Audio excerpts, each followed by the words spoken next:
खुलुमबाय लोगोफोर, गोजोन फुंबिलि बयनिसिमबो। नोंथांमोनखौ डियार ब्रह्म चेनेलाव आरो फिन खेबसेबाव बयखौबो फिन खेबसेबाव बरायनाय बावहरग्रोनाय जाबाय।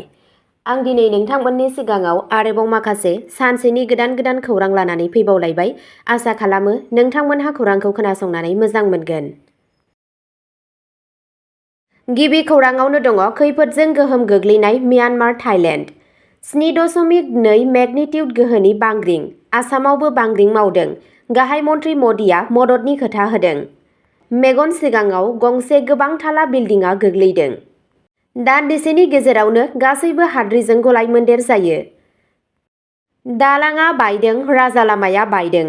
7 मिनिटनि गेजेरावनो मोननै बांग्रिं फैनायनि जाहोनाव म्यानमारआ फ्राय बायखोन्दा बाहागोआव गोग्लैबाय। म्यानमारनि नसुंआरि थाइलेन्डनि बेलायावबो बेबादिनो जादों।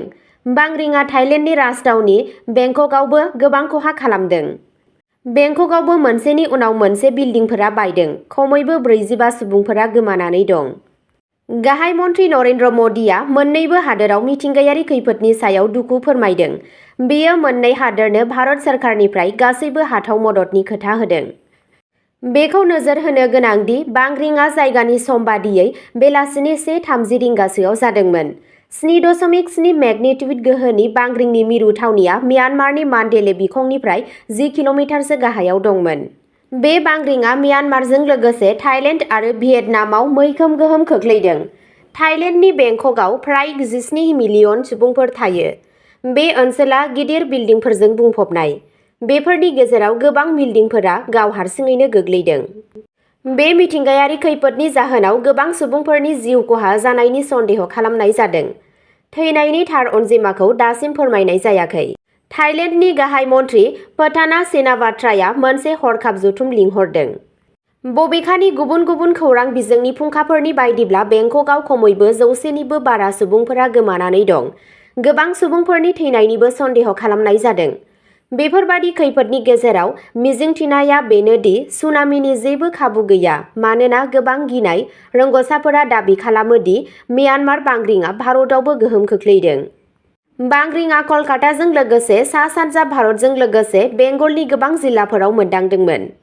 गाहाय मन्त्रि नरेन्द्र मदिया खैफोदनि उनाव दुखु फोरमायनानै मोनसे खौरां दैथायहरदों। बिथाङा एक्स हेन्डेलआव लिरदों, म्यानमार आरो थाइलेन्डआ बांग्रिंनि उननि थासारिखौ लानानै जिंगा सिदों।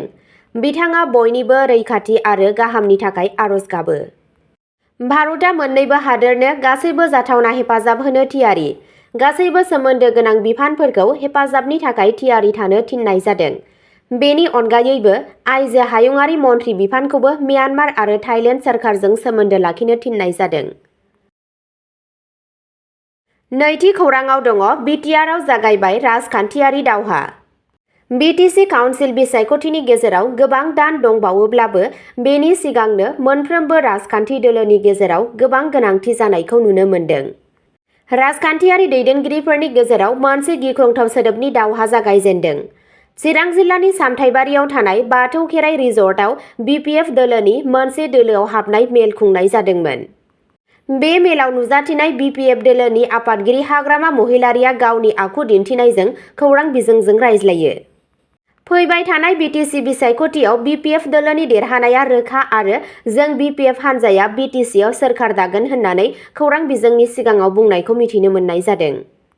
बिथाङा बुंबावो दि थांनाय माखासे बिसायख'थिफोराव इउपिपिएल दोलोआ बिजेपि आरो गोरोबथा दोलोजों जयै बिसायख'थि गेलेदों आरो बिपिएफ दोलोआ हारसिङैनो दावहा नांदों, जायनि जाहोनाव बिथांमोनहा देरहादों आरो जों जेनबाय। नाथाय गावसोरनि मोनथाम दोलोजों मोन्नाय भटफोरखौ बोखावनाया दिन्थियो दि बिपिएफ दोलोआ देरहादों। आथिखालाव बिटिसि ओनसोलनि राजखान्थियाव बिजेपि दोलोआ नैथि मासियाव दं आरो बेनि उल्थायै इउपिपिएलआ लाथिख'। हाग्रामा महिलारीया खौरां बिजोंनो बुंदोंमोन। हाग्रामा महिलारीया मन्त्रि उरखावग्रा ब्रह्मखौ सोंखारिनानै बिथाङा बुङो, उरखावग्रा ब्रह्मआ सासे सुबुं जाय जेबो गोजोननाय मोनाखै। बियो थार खामानिखौ जेसेबांखि खालामा मानो बियो फैगोन आरो सोरखौबा एबा गुबुनखौ गोरोन्थिखौ नागिरना मोनगोन होनना खौराङाव फोरमायनायखौ मिथिनो मोननाय जादों। थामथि खौराङाव दङ बासुगावनि सोरखारि फरायसालिफोराव गथ'साफोरनि मुं थिसननो थाखाय बिमा-बिफानि गोलाव सारि। जाय समाव माखासे बिमा-बिफाफोरा गावसोरनि गथ'फोरनि सोलोंथाइनि इयुनखौ साननानै सोरखारि फरायसालिनि बेरेखायै सोरखारि नङि सोलोंथाइ फसंथानफोरनि फारसे आगान सुरनाय नुनो मोन्दों। बे समावनो चिरां जिल्लानि बासुगाव नोगोराव मोनसे उल्था नुथाय नुनो मोन्दों। मैया बिमा-बिफाफोरा गावसोरनि गथ'फोरखौ सोरखारि फरायसालियाव मुं थिसननो थाखाय गोलाव सारि जानानै मुं थिसननायनि फर्म बुथुमो। जाय समाव फरायसा गैयैनि थाखाय गोबां जायगायाव सोरखारि फरायसालिफोरा बन्द जानानै दं। बेबादि समाव बिमा-बिफाफोरा गावनि गथ'फोरखौ बासुगाव सोहोरनि गेजेराव थानाय 90 बोसोर गोजाम बासुगाव टाउन JB फरायसालि नं 248 आव थिसननो थाखाय नाजागासिनो दं। बासुगाव टाउन JB फरायसालिनि गाहाय फोरोंगिरि चन्द्रमोहन पाटगिरिया खौरां बिजोंनो बुंदोंमोन दि गुबुन बोसोरफोरनि रुजुनायाव बे बोसोराव 200 बिमा-बिफाफोरा गावसोरनि गथ'फोरखौ मुं थिसननो थाखाय फर्म बुथुमदों। नाथाय जोंनि फरायसालियाव थाखो A नि मोननै दालाय मासिफोरनि अनजिमाया 90। नाथाय थासारिखौ नायनानै फरायसालि सामलाय आफादजों सावरायनानै जों बे खेबाव सा 100 फरायसाफोरखौ मुं थिसननो थिरांथा लाबाय। थाखो A निफ्राय थाखो 5 सिम गासै 12 थाखो खथायाव सा 500 फरायसाफोरा फरायो। बे 248 बासुगाव टाउन JB स्कुल, जेराव सा 14 फोरोंगिरि आरो फोरोंगिरिफोरा फोरोङो, गुणोत्सवनि फिथाइयाव A+ मोनगासिनो दं। बेनिफ्राय गोरलैयैनो अनुमान खालामनो हायोदि बिमा-बिफाया गावसोरनि गथ'फोरनि मुं थिसननायनि थाखाय फर्म बुथुमनो गोलाव सारि जानानै नेगासिनो दं। बिमा रावाव गुन गोनां सोलोंथाइ होग्रा बे बासुगाव टाउन JB फरायसालिखौ फोरोंनाय खान्थिखौ आरोबाव जौगाहोनो थाखाय PM-श्री फरायसालि महरै सायख'नाय जादों। ब्रैथि खौराङाव दङ IPL मेचनि थाखाय गुवाहाटी दावबायबाय थानाय समावनो सासे सुबुंखौ किडनेप खालामदों, मेघालयनिफ्राय बोखांदों। बरपेटानि फखरुद्दिन भुयान मुंनि सासे सुबुङा गुवाहाटीआव IPL बादायलायनाय नायनो फैबाय थानाय समाव खावजादोंमोन। भगदत्तपुरनि साबा लाइमोनफोरा बिथांखौ खावदोंमोन आरो मेघालयनि उमियामाव लांदोंमोन। मोनसे गोख्रों नायबिजिरनायनि उनाव दिसपुर पुलिसआ फखरुद्दिनखौ रैखा खालामो आरो गासै साबा लांखारग्राफोरखौ खायो। नगावनि दायनिगिरिफोरखौ आबुल हुसेन, आबुल नजर, साहिर आहमेद, अबु कसेम आरो आब्दुल हानान होनना सिनायथि होदों। पुलिसआ दायनि उननि थांखिखौ नायबिजिरगासिनो दं। गुबुन मोनसे जाथायाव आनजादनि उनाव डिम'रिया फरायसालिमानि साखाथियाव सासे 19 बोसोर बैसोनि हिनजावसाखौ खावनाय जादोंमोन। बिथांजोआ साहसजों गावनि बिनानावखौ लिंहरदोंमोन, जायनि जाहोनाव स्पेशेल अपारेशन ग्रुप आरो सनापुर पुलिसआ बिथांखौ रैखा खालामदोंमोन। बेफोर जाथायफोरा नोगोराव रैखाथिनि जिंगा सिखांदों। बाथि खौराङाव दङ उदालगुरिनिफ्राय गथ'साखौ लांखारदों, अरुणाचलाव बोखांदों। उदालगुरियाव बिबथैजों फानजानायनि उनाव गथ'खौ रैखा खालामदों। अरुणाचल प्रदेशनिफ्राय सासे गथ'खौ बिसोरनि बिबथैया 50,000 राङाव फाननायनि अजद होनानै रैखा खालामनाय जादोंमोन। दायनिगिरि गियान बाहादुर भुगलआ बिफा थैनायनि उनाव गथ'नि लोरबां थासारि आरो बिमानि देहायारि सिमाफोरनि खाबु लादोंमोन। खौरां मोननायनि उनाव उदालगुरि चाइल्ड हेल्पलाइन आरो पुलिसआ गथ'खौ बोखांनानै आरो रैखाथिनि थाखाय शिशु कल्याण समितिनो गथायना होनायाव गोख्रै खामानि मावदोंमोन। बे जाथाया उदालगुरियाव मोनसे बांलांनाय जेंनाखौ नोजोर होयो, जेराव थांनाय बोसोराव लांखारनाय आरो उन्दै बैसोआव हाबा जानायजों लोगोसे 142 गथ'साफोरजों सोमोन्दो गोनां दायफोरनि खौरां मोननाय जादोंमोन। बिबानगिरिफोरा निखावरि आरो मिथियैखौ गाहाय जाहोनफोर महरै मुंख'दों। इयुनाव बेबादि दायफोरखौ होबथानो थाखाय सुबुं लांखारनायनि हेंथायै मोनसे फोसावनाय जागायदों। द'थि खौराङाव दङ सोरखारा वेब पर्टेल खौरांगिरिखौ खौरांगिरि महरै गनायथि होआ, आसाम CM शर्माया बुंदों। आसाम सोरखारा वेब आरो इउटुब खौरांगिरिफोरखौ गनायथि होआ, गिबि मन्थ्रि शर्मा।